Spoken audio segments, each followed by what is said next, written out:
ये हमारा भारत देश ऐसा है, कसाई मरता है तो स्वर्गवास होता है, हत्यारा मरता है तो स्वर्गवास होता है, बेविचारी बलात्कारी मरता है तो स्वर्गवास होता है। सब कुछ आप भारत में नरकवास किसी को हुआ ही नहीं, कभी सुना है आज अमुक आदमी का नरकवास हो गया?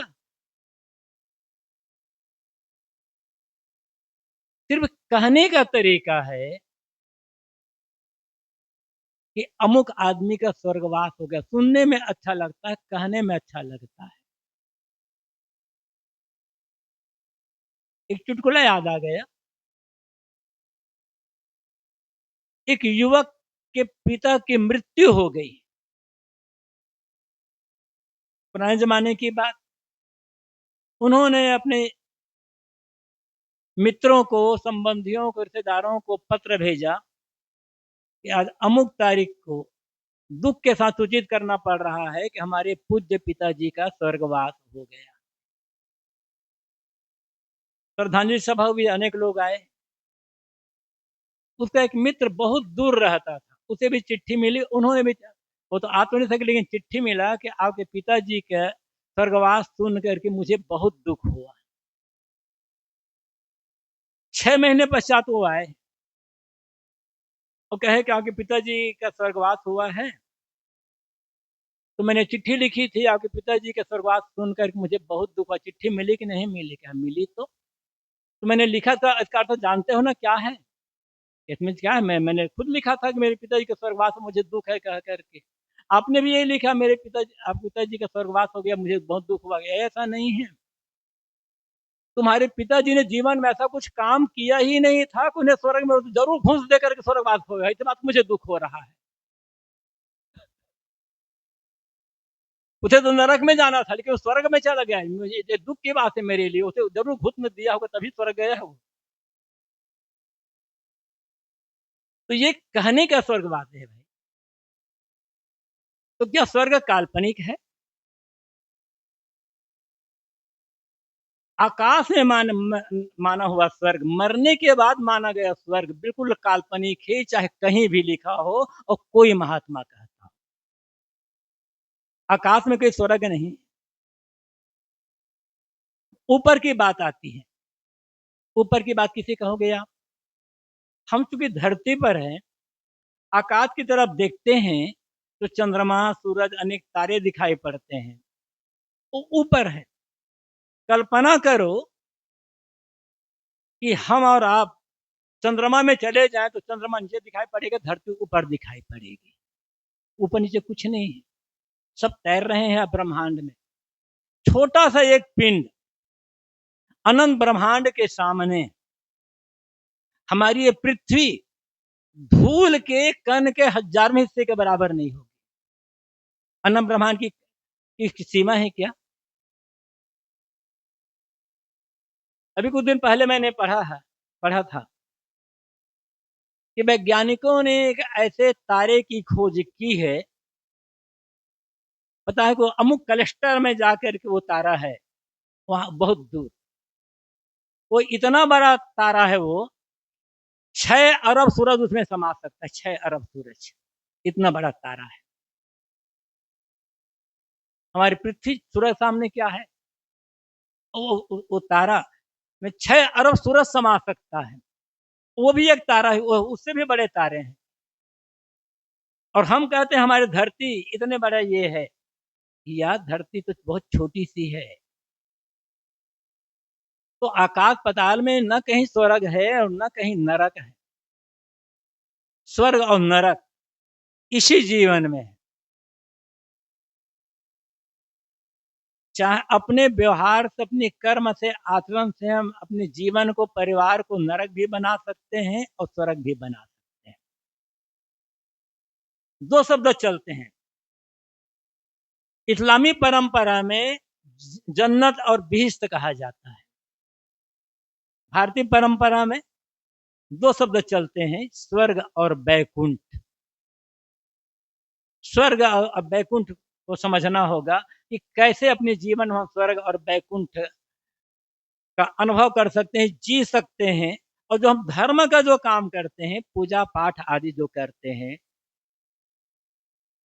वो इसीलिए कि जीते जी हमें स्वर्ग और बैकुंठ का अनुभव हो। स्वर्ग। जिस किसी ने थोड़ा सा भी संस्कृत पढ़ा हो, जिसे संस्कृत का थोड़ा सा भी हो, उसमें संधि का ज्ञान होगा, जिससे वो आसानी समझ सकता है कि जो स्वर्ग शब्द है ये दो पद के मिल से बना हो, स्व और ग। स्व अलग है, ग अलग है। जब हम संधि करते हैं तो विसर्ग संधि में पढ़ते हैं तो विसर्ग जाकर के रेप बन जाता है और शब्द बन जाता है स्वर्ग। स्व ग मतलब अपनी ओर लौटना, रिटर्न टू सेल्फ। ये स्वर्ग का ये स्वर्ग का अर्थ था, अपनी ओर लौटना। अभी हमारा मन बाहर दौड़ रहा है, बाहर दौड़ रहा है, और जितना हम बाहर दौड़ते हैं, जितना हमारा मन चंचल होता है, जितना हमारे मन में ख्वाहिशें होती है, नकारात्मक सोच होती है, उतना हमारा जीवन नरक बन जाता है और हम दुनिया तरफ भटकते रह जाते हैं। दुनिया की तरफ भटक कर, दुनिया तरफ दौड़ करके आज तक किसी को शांति नहीं मिली है, स्वर्ग का अनुभव नहीं। दुनिया की सेवा करना है। कबीर साहब ने, सदगुरु कबीर ने कहा है, कर से काम मन से राम, कहें कबीर सरे दो का। शरीर से परिश्रम सेवा और मन से आत्मचिंतन, व्यवहार का काम बढ़िया बनेगा, परमार्थ का काम बढ़िया।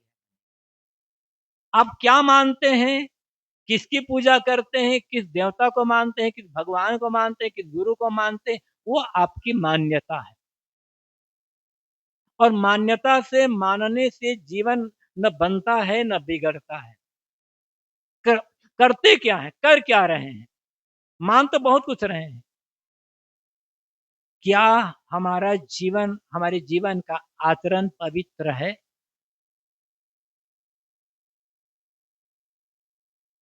ये सोचने की बात है। हमारे कर्म कैसे, हमारा आचरण कैसा है, ये ध्यान देने की बात है। तो स्वर्ग का मतलब होता है अपनी ओर लौटना, रिटर्न टू सेल्फ। सेल्फ अपने, आत्मा, जीव, परमात्मा से कुछ भी कहें। और बैकुंठ, स्वर्ग को बैकुंठ भी कहा गया, स्वर्गवाद भी कहते हैं, बैकुंठवाद भी कहते हैं। और कहते हैं बैकुंठ में विष्णु जी निवास करते हैं। बैकुंठ का अर्थ क्या होता है? विद्वान लोग बताते हैं जो बैकुंठ शब्द बना है ये अपभ्रंश है।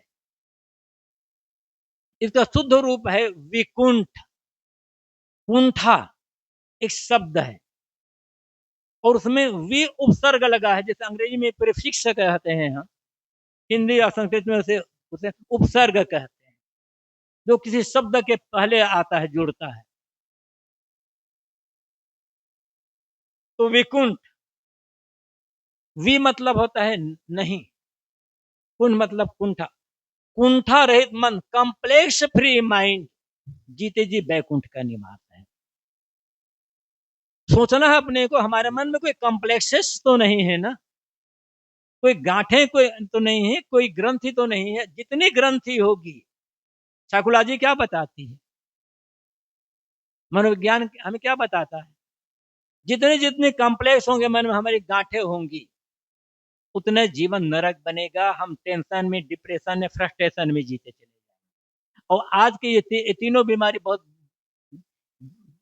बहुत बढ़ गई है। तीनों बीमारी मानसिक बीमारी ही है। बहुत से लोग आज टेंशन में जी रहे हैं, तो टेंशन से बच गए वो डिप्रेशन में जी रहे हैं, और दोनों बगे वो फ्रस्ट्रेशन में जी रहे हैं। यही नरक है। इससे बचने के लिए ही धर्म का रास्ता है, भक्ति का रास्ता, ज्ञान का रास्ता है। कितना जानते हैं महत्वपूर्ण नहीं है, महत्वपूर्ण है कितना करते हैं। तो सदगुरु कबीर कहते हैं, कर से काम मन से राम, शरीर से परिश्रम सेवा। जो भी काम करना है, सेवा समझ करके करना है, पूजा समझ करके करना है। असली पूजा आपके मंदिर में नहीं है, मंदिर की पूजा नकली पूजा है। असली पूजा आपका कर्म स्थल है, आपका कार्य क्षेत्र है, वर्किंग प्लेस है। वहां कैसे काम कर रहे हैं। दुकान में आप काम कर रहे हैं, ये समझिए कि ये मेरी दुकान मेरा मंदिर है। जितने कस्टमर्स आ रहे हैं दुकान में, ये भगवान भगवती है, देवी देवता है। उनके साथ मुस्कुराते हुए मीठी वाणी कोमल वाणी में बात करें, सही सौदा दें और सही दाम लें, आपकी दुकान मंदिर बन जाएगी और आपका सौदा बेचना पूजा बन जाएगा। क्या ऐसा करते हैं? आप किसी दफ्तर में काम करते हैं, गवर्नमेंट एम्प्लॉयज है या किसी प्राइवेट कंपनी में आप काम करते हैं, वहां जो ग्राहक आ रहे हैं काम करवाने के लिए, समझिए भगवान इस रूप में मेरे पास आ रहे हैं। बड़े प्रेम से उनका काम करें, सही रास्ता बताएं, सही राय दें। आपका जो ऑफिस है, वर्किंग प्लेस, वो पूजा बन जाएगा। लेकिन बिना घूस दिए वहां काम नहीं चलता है। कहाँ से पूजा हो? चाहे खेत में काम करें, खलिहान में काम करें, सड़क पर काम करें, किचन में काम करें, बाथरूम में काम करें, जब तक हमारा कार्यस्थल मंदिर नहीं बनेगा और काम करना पूजा नहीं बनेगा, तब तक मंदिर की पूजा काम नहीं आएगी। याद रखना। कबीर साहब की ये पंक्ति आपने सुनी होगी, सदगुरु कबीर की पंक्ति। उन्होंने कितनी ऊंचाई में जाकर कहा होगा, और ऐसा कहने वाला दुनिया में अकेले संत कबीर। क्योंकि मैं कबीर से मैं ऐसा नहीं कह रहा हूं, आप पढ़कर देख लीजिएगा। जहां तक मैंने पढ़ा है उसके साथ में कह सकता हूं, ऐसा कहने वाला और संत दिखाई नहीं पड़ता। तो क्या कहते हैं? जह जह डोलो सो परिक्रमा, जो कुछ करो सो पूजा, जब सोओ तो करो दंडवत, भाव मिटाओ दूजा। अपने मन की भावनाओं को, अपने विचारों को, अपने संकल्पों स्मरणों को इतना पवित्र बना ले, और जीवन का आचरण चरित्र इतना पवित्र बना ले। अब कहीं भी जा रहे हैं, मानो भगवान की परिक्रमा, खेत जा रहे हैं परिक्रमा हो रही है, दफ्तर जा रहे हैं परिक्रमा हो रही है, दुकान जा रहे हैं परिक्रमा हो रही है। ये जीवन जीने की सही शैली है। एक छोटा सा मंदिर बनाते हैं, परिक्रमा करते हैं, कोई बात नहीं, करिए, लेकिन उसमें भावना रखिए कि ये पूरी दुनिया भगवान का मंदिर। जब आप ये कहते, लोग ये कहते हैं कि कन कन में भगवान है, मतलब कन कन पूरी दुनिया भगवान का मंदिर है। कि छोटे मंदिर परिक्रमा करने की क्या जरूरत? तो अपनी भावनाओं को, विचारों को इतना पवित्र बनाइए, कर्म को इतनी ऊंचाई तक ले जाइए कि चलना फिरना काम करना ये पूजा बन जाए। हमारे जीवन में हमारी मान्यताओं का महत्व नहीं है, महत्व है हमारे चरित्र, हमारे आचरण का। एक बात, तो साधु हो चाहे गृहस्थ, चाहे स्त्री हो चाहे पुरुष, चाहे किसान हो या कोई भी हो, हर आदमी को अच्छी तरह से ये बात समझ लेना चाहिए और अपने दिल दिमाग बैठा लेना चाहिए कि आदमी के चित्र की पूजा नहीं होती है, आदमी के चरित्र की पूजा होती है। चित्र का मतलब खाली चेहरा चित्र नहीं है, मकान, दुकान, रुपये, पैसे, जमीन जा सब चित्र हैं। तो आदमी के चित्र की पूजा नहीं होती है, चरित्र की पूजा होती है। आदमी के कैरियर की पूजा नहीं होती है, कैरेक्टर की पूजा होती है। और कैरियर के लिए आपने कैरेक्टर खुद बेच दिया तो इधर से भी गए उधर से भी गए। अपना जो कैरेक्टर, अपना जो चरित्र है, इसको निर्मल बनाना, ये भगवान की, गुरु की सच्ची पूजा होती है। क्या ऐसा जीवन हम जी रहे? अब ऐसा जीवन जी लिए तो जहां है वहां स्वर्ग है। मरने के बाद स्वर्ग की कल्पना क्यों करते हो?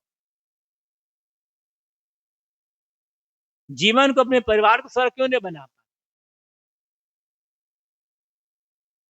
मंदिर बनाने की बात आती है, लोग कहते हैं एक मंदिर बना लेते हैं और मान लेते हैं कि हाँ भगवान विराजमान है, उसकी वहां पूजा करेंगे, परिक्रमा करेंगे, धर्म हो जाएगा। इतने तो नहीं। थोड़ी सी कड़वी बात कहूंगा, फिर उसको मैं बताऊंगा कि कैसे हो जाता है। इतना समझ लो, मंदिर बनाना धर्म नहीं है, धर्म से मंदिर से कोई तालमेल ही नहीं। क्या चाहे कितना बड़ा मंदिर बना लो, किसी का मंदिर बना लो, धर्म और मंदिर से कोई संबंध ही नहीं है। थोड़ी सी बात अटपटी लगेगी आपको, ये साधु कैसे बात कर रहा है। मंदिर बनाना धर्म नहीं है। मंदिर एक उपासना स्थल है, पूजा स्थल है। यदि मंदिर बनाना धार्मिक होता तो भारत आज धार्मिक देश हो गया होता, क्योंकि गली गली में मंदिर है, गली गली में देवता है, गली गली में भगवान है। समाज की स्थिति कैसी हो रही है, क्यों शिकायत करते हो? जमाना बहुत खराब आ गया है। इतने मंदिर है हमारे देश में, जितने मंदिर है ना, उसका विश्वविद्यालय नहीं होगा। है आपके गांव में, देख। तो इतने मंदिर हमें बना लिया, इतने देवता, इतने भगवान बना लिया हमने, और फिर भी शिकायत क्या है? जमाना कलयुग का है। ये कलयुग, जितने भारत में आदमी है ना, उससे ज्यादा भगवान हो गए होंगे। ये कलयुग आदमी बना रहा है या भगवान बना रहा है? इसका दोष है इसमें। आप मंदिर बनाते हो, किसी महापुरुष की वहां मूर्ति होती है, उस मूर्ति को देखने से उस महापुरुष के त्याग, तप, संयम, साधना, ज्ञान, विवेक, उपदेश, आचरण, इन सब का ख्याल होता है। अच्छी भावना मन में आती है, सात्विकता मन में आती, संस्कार अच्छे बनते हैं, वह ठीक है। लेकिन जीवन को स्वर्ग बनाना चाहते हैं आप, जितने जी स्वर्ग का अनुभव या बैकुंठ का अनुभव करना चाहते हैं, तो हर आदमी को, चाहे स्त्री पुरुष साधु ग्रस्त कोई नहीं, हर आदमी को 3 मंदिर बनाने का आवश्यक है। 3 मंदिर, हर आदमी 3 मंदिर बनाना होगा। आप कह सकते हैं कि हमारे घर में हम मान लो हम लोग 6 लोग हैं, 3 मंदिर, 18 मंदिर कैसे बनाएंगे? इतना पैसा कहाँ आएगा? जिस मंदिर की बात मैं कह रहा हूं, उस मंदिर बनाने के लिए आपको एक भी पैसा खर्च नहीं करना है। वो मंदिर बाहर नहीं बनेगा। पहला मंदिर, हमें कैसे मंदिर मंदिर बनाना है? जब जब ये 3 मंदिर बन जाएंगे ना, तब बाहर का मंदिर काम करेगा। और 3 मंदिर नहीं बना पाए तो बाहर का मंदिर काम नहीं करेगा, आप चाहे मंदिर किसी के बना। 3 मंदिर कौन? पहला मंदिर आपका परिवार, जहां आप रहते हैं। परिवार में जो लोग भी हैं, माता पिता, सास ससुर या दादा दादी, जो बड़े लोग हैं। परिवार मंदिर कैसे बनेगा? सेवा से और प्रेम से, विश्वास से। माता पिता, सास ससुर जो भी हैं, उनका आदर, सम्मान, सेवा, आज्ञा पालन, परस्पर में पति पत्नी, भाई भाई और ननद भावा, दरान जेठान, जिसकी उम्र और रिश्ते बराबर हैं लगभग, वहां पर समता, एकता, मिलजुल करके काम करना, एक दूसरे पर विश्वास रखना। और जो छोटे बच्चे हैं, उनको अच्छे संस्कार देना, उनकी उचित पढ़ाई लिखाई की व्यवस्था करना, उनको वात्सल्य प्रेम देना। तो ये प्रेम, सेवा और विश्वास, मीठी वाणी, मीठा व्यवहार, इससे आपका परिवार मंदिर बनेगा।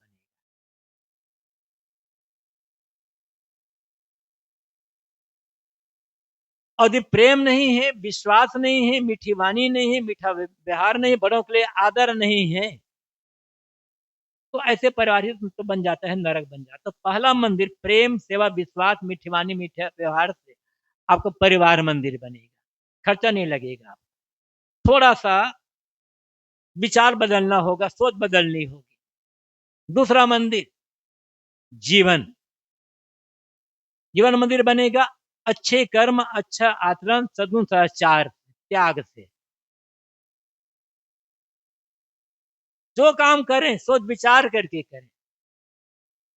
सही काम नहीं कर सकते तो गलत काम करना छोड़ दो। सही बात नहीं बोल सकते, गलत बोलना छोड़ दो। क्षमा नहीं कर सकते, क्रोध करना छोड़ दो। अहिंसा पालन नहीं कर सकते, हिंसा करना छोड़ दो। सच नहीं बोल सकते, झूठ बोलना छोड़ दो। मीठा नहीं बोल सकते, कड़वा बोलना छोड़ दो। जीवन मंदिर में तो चला जाएगा।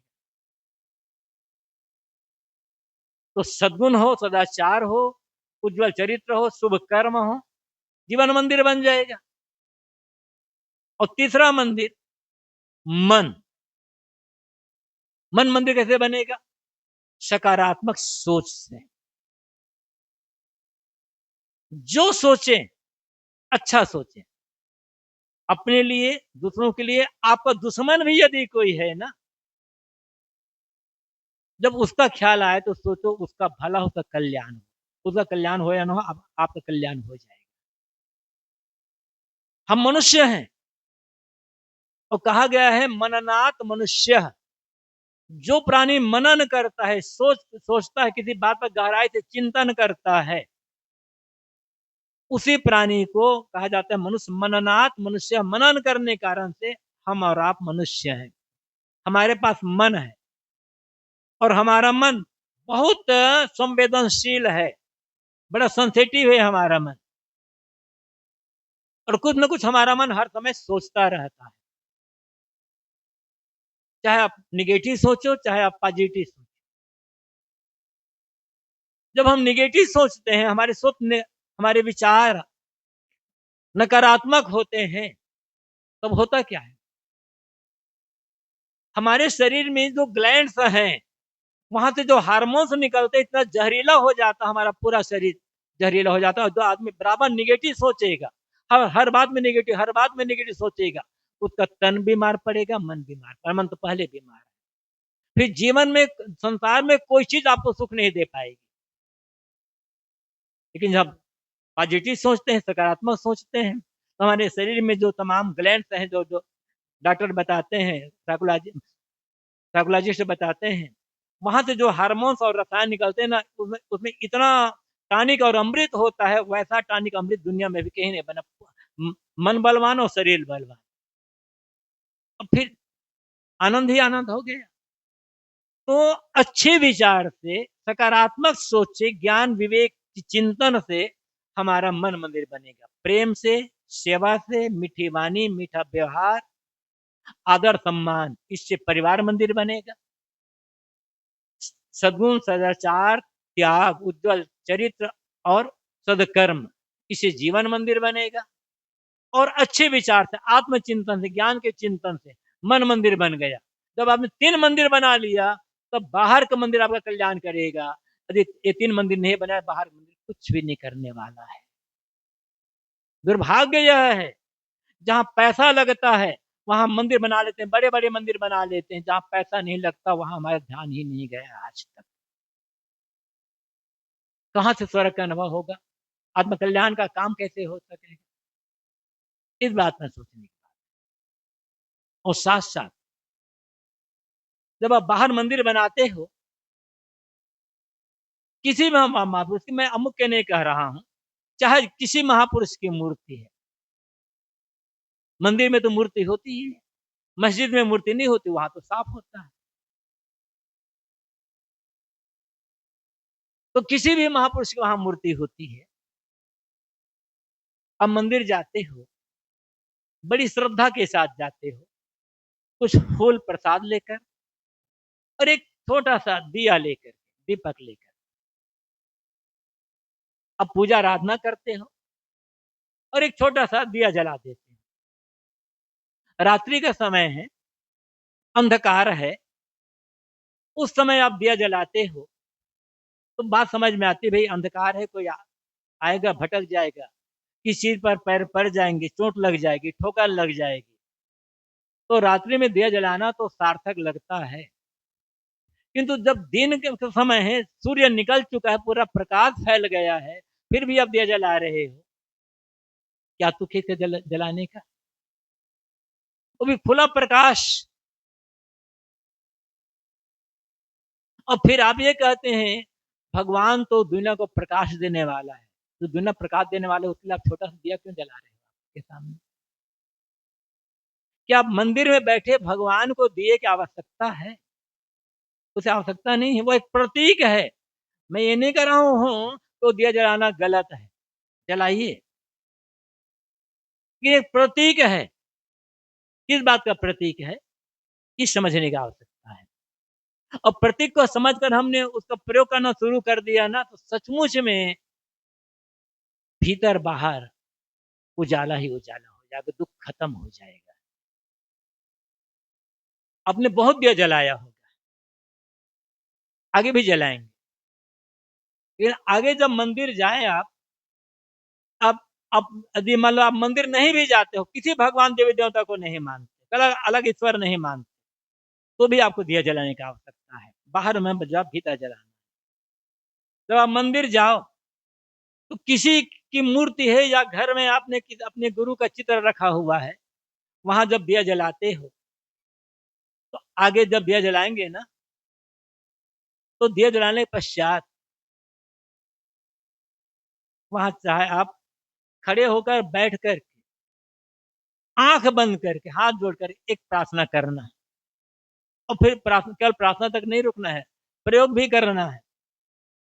प्रार्थना क्या करना है कि हे भगवान, हे गुरुदेव, मैंने आपकी मूर्ति या आप चित्र के सामने ये दिया जलाया है, तो जैसे मैंने आपकी मूर्ति आपके सामने ये दिया जलाया है, मुझे आशीर्वाद दो, मेरे हृदय मंदिर में ज्ञान भक्ति धर्म का दिया जले, बस जीवन का बेड़ा पार हो जाएगा। कभी आपने जलाया है ज्ञान, हृदय मंदिर में ज्ञान का दिया, प्रेम का दिया, वहां तो अंधकार है, अज्ञान का अंधकार है, क्रोध का, हिंसा का, वासना का अंधकार है, वहां तो दिया जला ही नहीं। मंदिर का दिया क्या करेगा आपका? जब तक हृदय मंदिर में प्रेम का दिया नहीं जलेगा, ज्ञान और धर्म का दिया नहीं जलेगा, हजारों नहीं लाखों दिया जलाते रहो, जिंदगी भर रहोगे दुखी के दुखी, नरक में ही जीवन बीतेगा। इसी नरक से बचने के लिए ही तो ये सत्संग है, भक्ति धर्म का काम। ये सत्संग जब हम आयोजन करते हैं तो केवल एक फॉर्मेलिटी नहीं है, ये केवल मनोरंजन के लिए नहीं है, बदलाव के लिए। सत्संग को कहा जाता है परिवर्तन स्थल। किसका परिवर्तन? चप्पल जूता का परिवर्तन, स्वभाव का परिवर्तन, विचार का परिवर्तन, कर्म का परिवर्तन, आदत का परिवर्तन। और स्वभाव परिवर्तन ही भक्ति है, स्वभाव परिवर्तन ही धर्म है, स्वभाव परिवर्तन ही पूजा है। सत्संग का अर्थ क्या होता है? आप भक्ति कहो, धर्म कहो, सत्संग कहो, कुछ भी कह लो, क्यों हम करते हैं? संतों ने, ऋषियों ने एक प्रार्थना की है, याद होगी आप लोगों को, महात्मा लोग बताते होंगे, तमसो मां ज्योतिर्गमय, असतो मां सदगमय, मृत्युर्मा अमृतम गमय। तमस अंधकार, मुझे अंधकार से प्रकाश की ओर ले चलो। अंधकार मतलब अज्ञान से ज्ञान की ओर ले चलो। अंधकार अज्ञान है, ज्ञान प्रकाश है। मुझे अंधकार से प्रकाश को मतलब अज्ञान से ज्ञान की ओर ले चलो, असत्य से सत्य की ओर ले चलो, और मृत्यु से अमरता की ओर ले चलो। तो जो हमें अज्ञान से ज्ञान की ओर ले जाए, असत्य से सत्य की ओर ले जाए, और मृत्यु के भय से छुड़ाकर अमरता की ओर ले जाए, उसी का नाम भक्ति, उसी का नाम सत्संग, उसी का नाम धर्म है।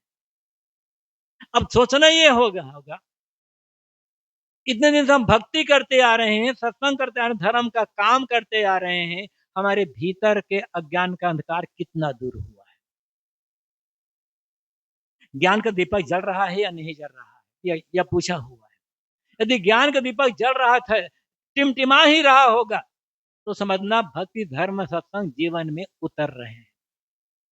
अभी दिया जला ही नहीं है, न वहां बाती है, न तेल है, मतलब जो कि अभी हम अज्ञान में जी रहे हैं।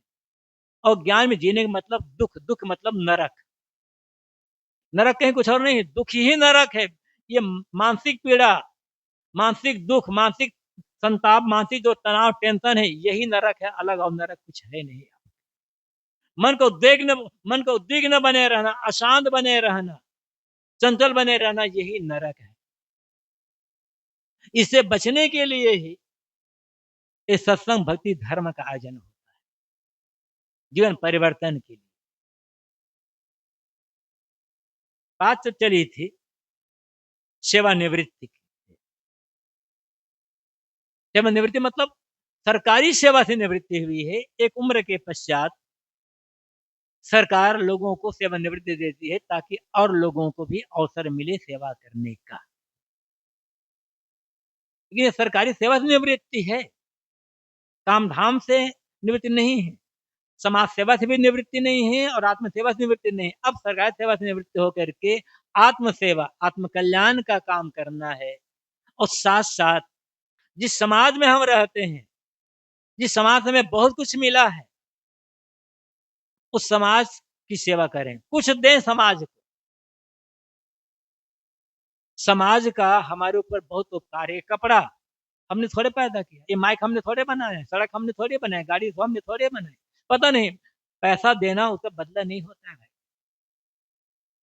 कुछ करें, शारीरिक रूप से करें, बौद्धिक रूप से करें, आर्थिक रूप से करें, वाचिक रूप से करें, मानसिक रूप से करें, किसी प्रकार से सेवा करें।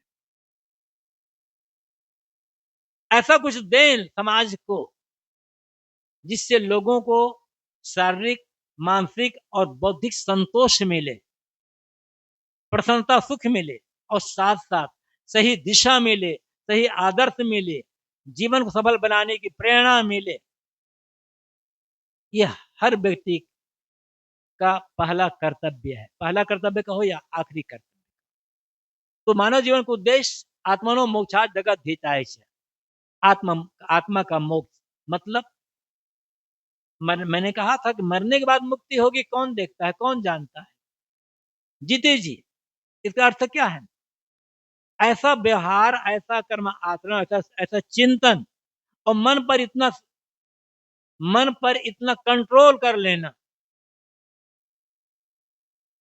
कि कोई दुख, कोई पीड़ा, कोई तनाव, कोई टेंशन मन में रहकर मन हर हाल में प्रसन्न रहे, शांत, संतुष्ट, आत्म संतोष, आत्म तृप्ति का अनुभव होता रहे हर समय, आत्म शांति का अनुभव होता रहे हर समय। बाहर आप मेहनत करते रहिए शरीर से, ये जीते जी मोक्ष का अनुभव। और जब हम शांत रहेंगे, हम प्रसन्न रहेंगे, तो जहां जाएंगे वहां भी लोगों को शांत प्रसन्नता का रास्ता बताएंगे। जो आदमी खुद अशांत है, जो आदमी बेचैनी में जी रहा है, जो आदमी टेंशन में जी रहा है, वो जहां जाकर टेंशन ही फैलाएगा ना, अशांति तो फैलाएगा। इसलिए पहले अपने मन की अशांति दूर करके आत्म शांत, आत्म तृप्त और आत्मतुष्ट बनना है। फिर अपने कर्म से, व्यवहार से, आचरण से, वाणी से लोगों को भी सही रास्ता बताना है। इसके लिए जीवन मिला है। एक उम्र के पश्चात जब आप 60-65 तक चले जाते हैं तो आपके बच्चे बड़े हो जाते हैं, जवान हो जाते हैं। अब उन्हें आगे बढ़ाइए अपनी देख रेख में, उनको उनको उनके कदमों पर खड़े होने की सीख दीजिए। कितने घरों में बूढ़े जो लोग होते हैं ना, सारा अधिकार अपने मात्र, सारा अधिकार, सारा निर्णय अपना करते हैं। इसका मतलब वो अपने जानबूझकर अपने बच्चों को अपंग बना रहे, पंगु बना रहे हैं। कुछ उन्हें छूट दो, निर्णय करने की छूट दो, बस देखते रहो, वाच करते रहो कि कहीं गलती ना करने पाए। और धीरे धीरे धीरे धीरे जब वो निर्णय करने की क्षमता आ जाए, जब वो बड़े हो जाए, समझदार हो जाए, तो उनका अधिकार सौंप करके आप आत्म भजन और लोक कल्याण का काम कर। सरकार इसलिए निवृत्ति देती है कि अब जाओ, तुम्हारे लिए हम खाने पीने की व्यवस्था कर रहे हैं, लोक मंगल का काम करो, साथ साथ आत्म मंगल का काम। तो चाहे सरकारी सेवा हो, चाहे घर गृहस्थी का काम हो, चाहे किसानी में है, एक ऐसी उम्र आती है, एक ऐसी अवस्था आती है जब शरीर की शक्ति घटने लग जाती है। धीरे धीरे शरीर की इंद्रियां दुर्बल और कमजोर होने लग जाती है। तो ऐसे समय में बच्चों को आगे करके अपना घर में रहते हुए उन्हें उचित राय देते रहें और साथ साथ भजन भक्ति करते रहें और लोगों को भी समाज की सेवा करते रहें। इससे अपना भी मंगल होगा, लोग का भी मंगल होगा और एक अच्छे समाज का हम निर्माण कर सकें। अच्छे समाज निर्माण में हमारी भागीदारी होनी चाहिए। पहले हमें अच्छा जीवन जीना होगा। हर समय ये सोचिए आप लोग सोचते क्या है, मैं दूसरों से ज्यादा धनवान बन जाऊं, दूसरों से ज्यादा प्रतिष्ठित, दूसरों से ज्यादा विद्वान बन जाऊं, सबसे बड़ा मकान मेरा हो, सबसे अधिक धन मेरा हो।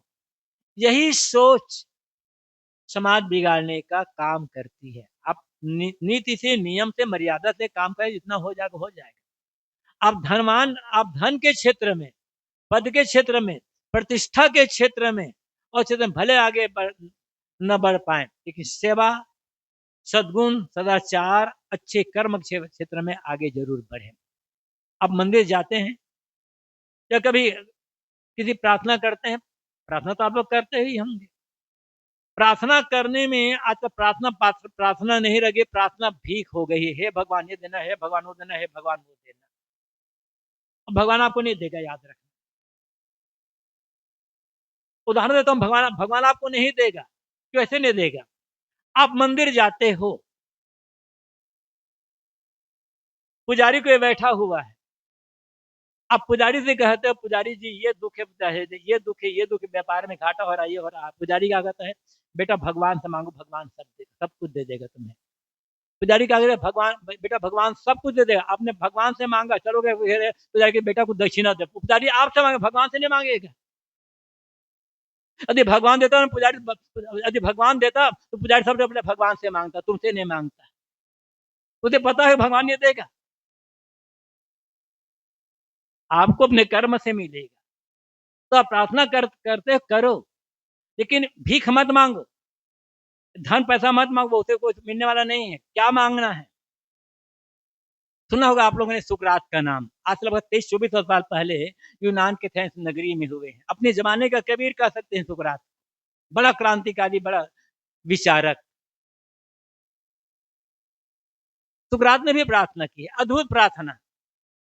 और ऐसी प्रार्थना यदि हर व्यक्ति करने लग जाएगा ना, तो हमारी पूरी दुनिया ही स्वर्ग बन जाएगी। सारी अशांति, सारे जितने गलत कर्म हैं, सब के सब खत्म हो जाएंगे। सुकरात क्या प्रार्थना करते हैं? हे भगवान, दुनिया में सबको सद्गुणी बनाना, ये प्रार्थना करें। हे भगवान, दुनिया में सबको सद्गुणी बनाना, लेकिन शुरुआत मुझसे करना। कितनी बड़ी बात है! यह है सत्य प्रार्थना, यह है लोक मंगलात्मक मंगल का काम करना। इसलिए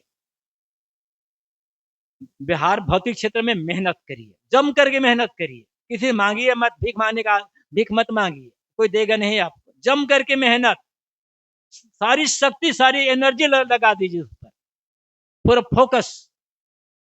और जो करना हो एकदम, आप खेती करते हो, नौकरी करते हो, व्यापार करते हो, मजदूरी करते हो, पढ़ाई करते हो, जो करते हो, जब तक आप डेडिकेट होकर के नहीं करोगे ना, सफलता कभी नहीं मिलेगी। आप पूरा डेडिकेशन होना चाहिए। आप जब डेडिकेट होकर एफर्ट से करेंगे, मेहनत करेंगे, तब आपको सफलता मिलेगी।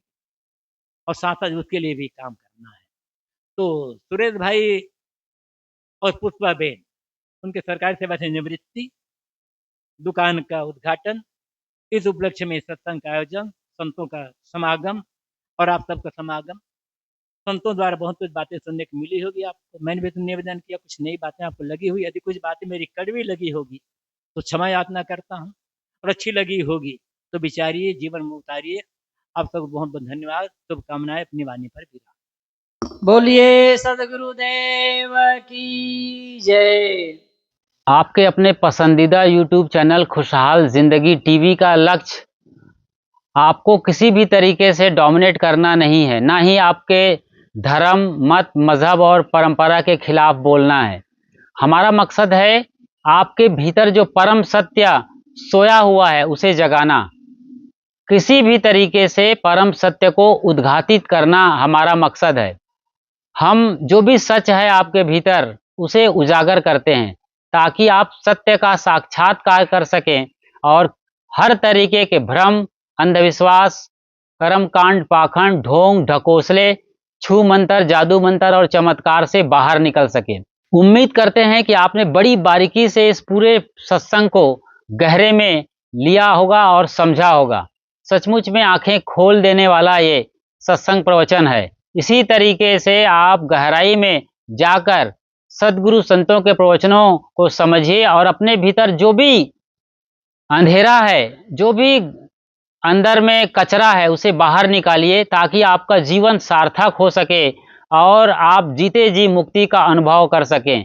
खुशहाल जिंदगी टीवी यूट्यूब चैनल पर बिल्कुल नए हैं तो फौरन सब्सक्राइब कर लीजिए, जो कि एक बिल्कुल ही निःशुल्क प्रक्रिया है। और जैसे ही बेल आइकन को प्रेस कर नोटिफिकेशन की घंटी बजा देते हैं और ऑल या सभी को सेलेक्ट कर लेते हैं, हम जब भी लाइव आएंगे या नई वीडियो अपलोड करेंगे तो सबसे पहली उसकी सूचना आपको तुरंत मिल जाएगी।